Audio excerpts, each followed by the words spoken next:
Director പോലും രാജിവെച്ചിട്ടില്ല. രാഷ്ട്രീയം വിട്.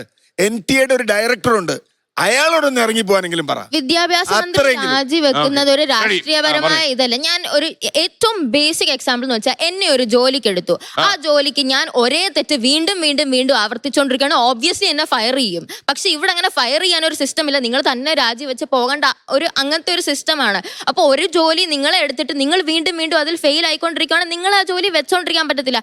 എസ്പെഷ്യലി ഇത്രയും വലിയൊരു പൊസിഷൻ, ഇത്രയും പേരുടെ ലൈഫ്സിനെയും ഫ്യൂച്ചറിനെയും അഫക്ട് ചെയ്യുന്ന ഒരു കാര്യമാകുമ്പോൾ ഉറപ്പായിട്ട് നിങ്ങൾ റിസൈൻ ചെയ്ത് പോകണം. അതൊരു രാഷ്ട്രീയ ആവശ്യമല്ല. നിങ്ങൾ അതിന് കേപ്പബിൾ അല്ല. ആ ജോലിക്ക് നിങ്ങൾ കേപ്പബിൾ അല്ല. നിങ്ങളുടെ സ്ഥാനത്ത് കുറച്ചുകൂടെ കേപ്പബിൾ ആയിട്ടുള്ള ഒരാൾ വരട്ടെ എന്നുള്ള ആവശ്യമാണ്. ഞാനൊരു ജെൻസിയാണ്, പക്ഷെ ഞാനൊരു പാറ്റയല്ല. അങ്ങനെ ഒരു അതായത് കോക്രോച്ച് അല്ല. ഇവിടെ കോക്രോച്ചിനെ സപ്പോർട്ട് ചെയ്യുന്ന കുറെ പേരുണ്ടെന്ന് നമ്മുടെ CJP എന്നെ പ്രതിനിധീകരിക്കുന്ന സുഹൃത്തുക്കൾ പറഞ്ഞു.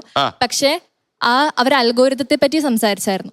ഞാൻ അങ്ങനെ ഒരു പോസ്റ്റ് കണ്ടായിരുന്നു. ഞാനൊരു ജെൻസിയാണ്, പക്ഷെ ഞാനൊരു പാർട്ടിയല്ല. അതിനുശേഷം എന്റെ അൽഗോരിതത്തിൽ മൊത്തം വന്ന ഒരു സംഭവം എന്ന് പറയുന്നത് ഇതിനെതിരെയാണ്.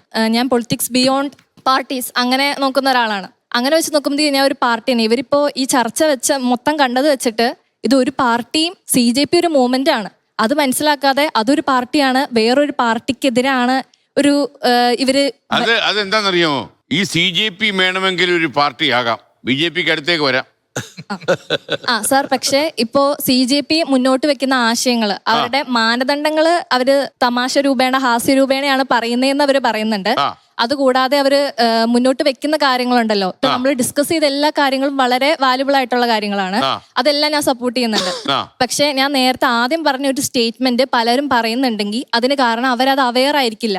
ഇപ്പൊ ഈ സപ്പോർട്ട് ചെയ്യുന്നുണ്ട് എന്ന് പറയുന്ന, ഇപ്പൊ ഈ സാറ് നേരത്തെ സംസാരിക്കുകയുണ്ടായി, ഇത് ലാസ്റ്റിവിറ്റി ഇല്ലാത്ത ഒരു കാര്യമാണെന്നുള്ള രീതിയിലാണ് സാർ സംസാരിച്ചത്. ഇതൊരു മൂവ്മെന്റ് ആയതുകൊണ്ട് ഇത് വന്നു പോവും. അപ്പൊ ഇതൊരു ട്രെൻഡ് സെറ്റർ ആയിട്ട് നാളെ വേറൊരു ട്രെൻഡ് വന്ന ആൾക്കാർ അതിന്റെ പുറകെ പോകാനുള്ള ചാൻസ്.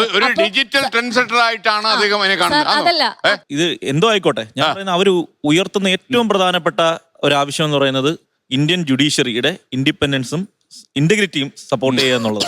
ശരിക്കും എത്ര വലിയ അതിനേക്കാൾ വലിയൊരു ഡിമാൻഡാണ്. കാരണം ഇന്ത്യയുടെ എക്സിസ്റ്റൻസിനെ ഉറപ്പാക്കുന്ന പ്രധാനപ്പെട്ട ഏജൻസി ഈ കാലത്ത് ജുഡീഷ്യറി.